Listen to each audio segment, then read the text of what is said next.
adventure tayo. Papuntang ubat, bahay na po.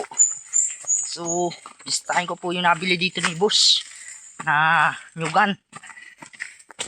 Yan, bibili po yun, nabili po niya dito. Tara guys, samahan nyo ko. Yan, shout out sa ating lahat. Ubat po yung nalakar namin. Pagod po maglakad. Ako po ay kailangan na ibilis-bilisan.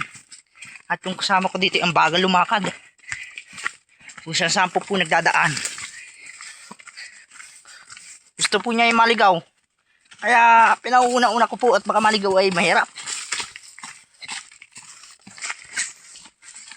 Mainit. Ang oras na po ay alas 10 na. Aga pa. Alas 12 pa lang pala. Ito, dito.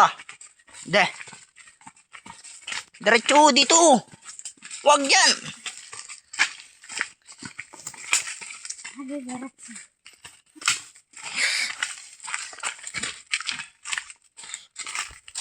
Hanggang dito na lang muna po.